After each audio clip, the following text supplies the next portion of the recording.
Hai brosis, selamat datang di channel Rinades. Di video kali ini kita akan membahas cerita, ini kisah nyata Petaka Gunung Gede 2017 yang diceritakan oleh Maya. Jadi brosis, ini adalah true story di mana cerita ini benar-benar terjadi.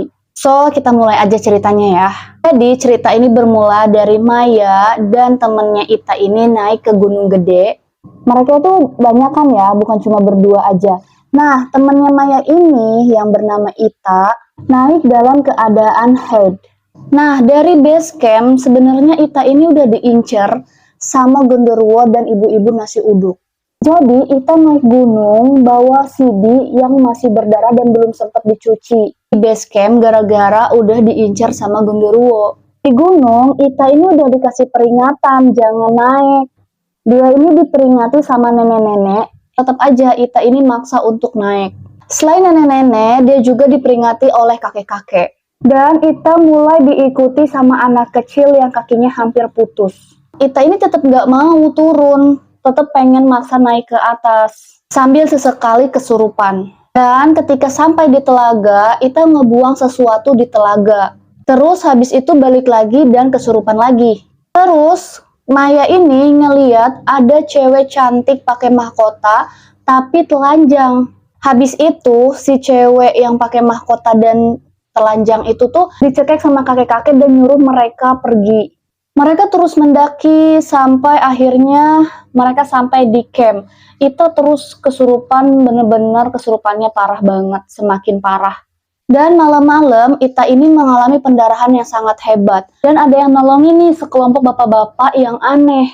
Tapi kalian tahu nggak, CD Ita yang berdarah itu hilang entah kemana.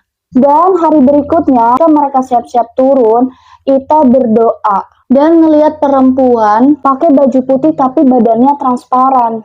Jadi akhirnya mereka turun melalui trek yang berbeda karena mereka ngerasa ada yang nggak beres. Di trek baru, Ita ngelihat ada kampung gaib dan ternyata Maya kesurupan.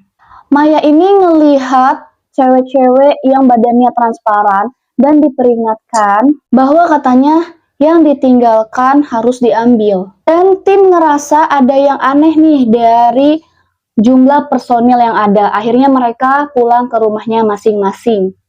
Dan ternyata mereka ini masih tetanggaan gitu.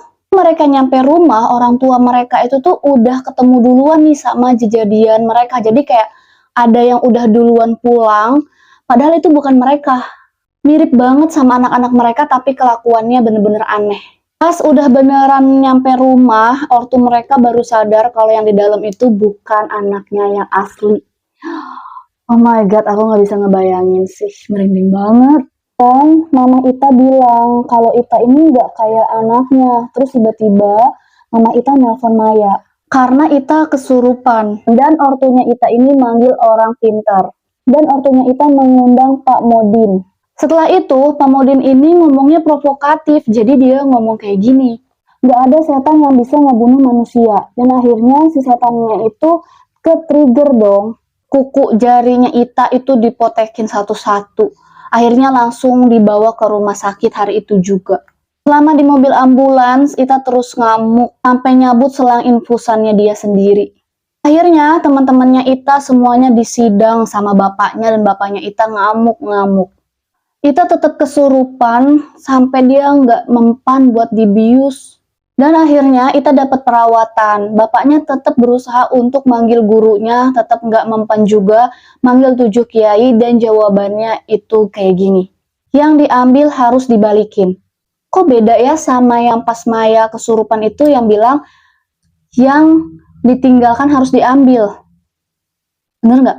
Kalau ini yang diambil harus dibalikin. Jadi yang bener yang mana? Akhirnya Ita sempat sadar dan bilang kalau ada yang ngawasin dia selama ini. Dan dia mulai bermimpi kalau di rumahnya itu tuh banyak orang-orang yang nangisin dia. Dan baju yang ada di lemarinya itu berubah jadi putih semua. Terus perut Ita semakin hari semakin membesar. Akhirnya Maya minta temen-temennya untuk ngejengukin Ita. Lama-lama perut Ita semakin membesar. Dan Ita minta temen-temennya buat ngejengukin dia.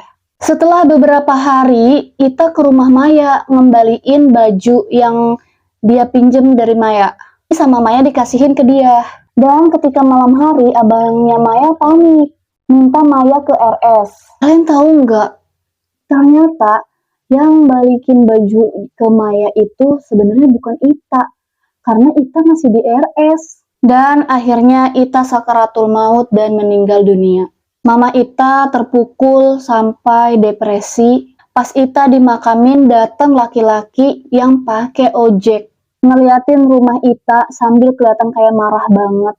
Posturnya juga tinggi gede, kayak orang Afrika ngaku-ngaku saudara padahal enggak. Terus guys, mamanya Ita ini kayak sadar dari depresi dan dia ngomong, dia yang selalu ngawasin anak saya.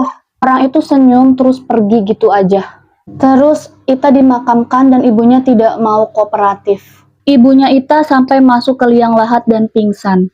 Ini sedih banget guys. Setelah itu ibunya dalam penanganan profesional atau psikolog. Dan dicarikan sosok yang mirip Ita. Ibunya punya harapan besar kalau Ita ini bakalan jadi pramugari. Dan ibunya menjalani pengobatan sampai ikhlas Ita pergi. Tapi masih sering kambuh gitu. Sampai sekarang penyebab yang menimpa Ita ini belum diketahui. Nah brosis, jadi tadi adalah kisah tentang petaka Gunung Gede tahun 2007. Makasih udah nonton video aku. Next, aku akan bikin video-video menarik lainnya. Buat brosis yang suka sama video ini, jangan lupa untuk klik like dan share video ini teman-teman brosis. Sampai jumpa lagi, bye-bye.